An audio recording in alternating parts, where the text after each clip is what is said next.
Scratch derslerinin ikinci bölümüne hoş geldiniz. Bu derste sizlerle bu oyunu yapacağız.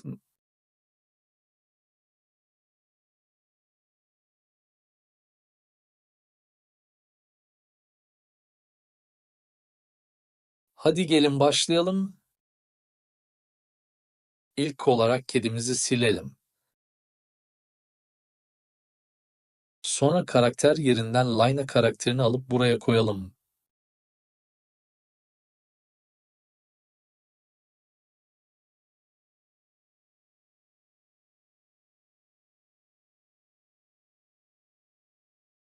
Ardından yine karakter yerinden Magic Wand'i alıp buraya koyalım.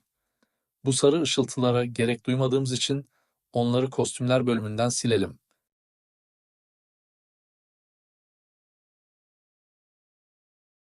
Işıltıları sildikten sonra Magic Wand karakterinin rengini değiştirelim. Ben mavi yapıyorum, siz istediğiniz rengi yapabilirsiniz.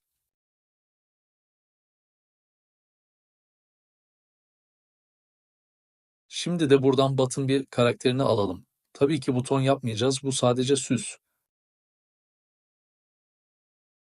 Topun İngilizcesi olan Bol karakterini de alalım.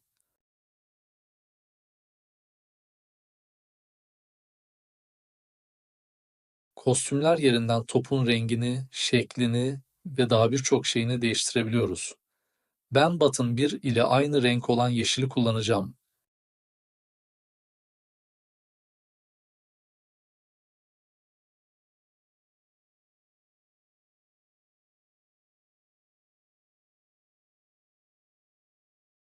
Şimdi gelelim komutlara. İlk olarak Bol karakterimize olaylar bölümünden bayrağa tıklandığında komutunu koyarak başlayalım.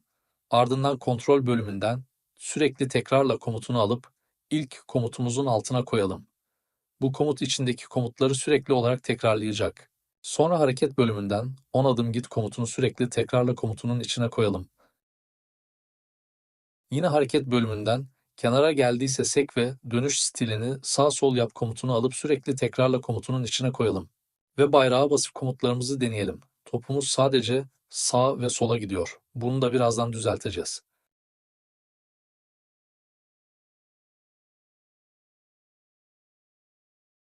Şimdi de kontrol bölümünden eğer boşluk ise komutumuzu alalım. Ardından boşluk kısmına algılama bölümündeki fare imlecine değiyor mu komutunu alıp fare imleci yerine line yazalım.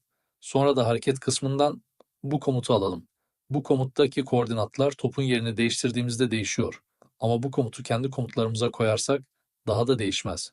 Sonra bu komutu eğer komutumuzun içine koyalım. Bu işlemden sonra yine eğer boşluk ise komutunu alalım.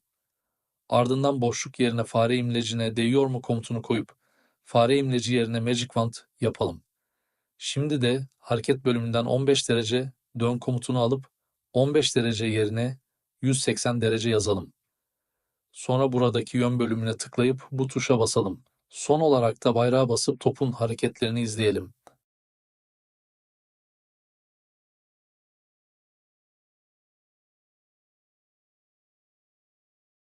Şimdi de Magic Wand karakterine komut yazalım. İlk olarak olaylar bölümünden bayrağa tıklandığında komutunu alalım. Ardından kontrol bölümünden sürekli tekrarla komutunu alalım. Sonra sürekli tekrarla komutunun içine eğer boşluk ise komutunu koyalım. Bunu da yaptıktan sonra algılama bölümünden boşluk tuşuna basıldı mı komutunu alıp eğer komutundaki boşluğa sürükleyelim. Ardından boşluk tuşu yerine sağ ok tuşu yapalım. Şimdi de yön bölümünden top karakterindeki bastığımız tuşa basalım. Sonra hareket bölümünden 10 adım git komutunu eğer komutunun içine koyalım. 10 adım yerine 5 adım yapalım. Yine hareket bölümünden 90 yönüne dön komutunu alıp 5 adım git komutunun üstüne koyalım. Ardından kontrol bölümünden eğer boşluk ise komutunu alalım. Ve yine boşluk tuşuna basıldı mı komutunu alıp eğer komutumuzun içine sürükleyelim. Ve boşluk yerine sol ok yapalım. Şimdi de hareket bölümünden yine 90 derece dön komutunu alıp ikinci eğer komutumuzun içine bırakalım.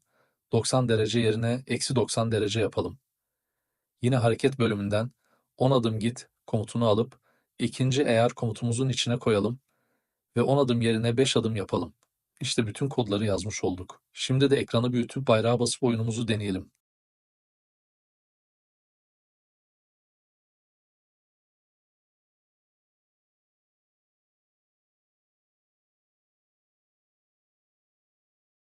Oyunumuz çok iyi olmamış mı?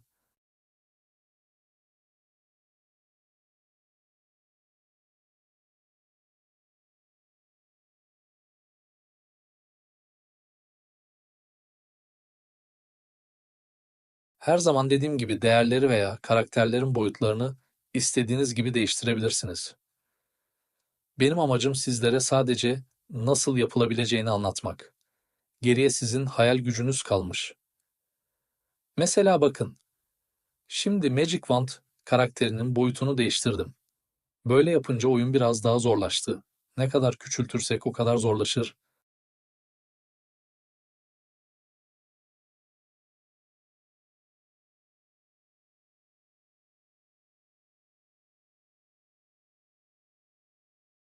Evet arkadaşlar, bugünkü Scratch videomuzda hareket komutlarının bir kısmını öğrendik.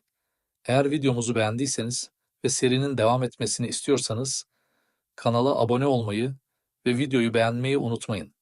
Kodeniksa ile kalın, hoşça kalın.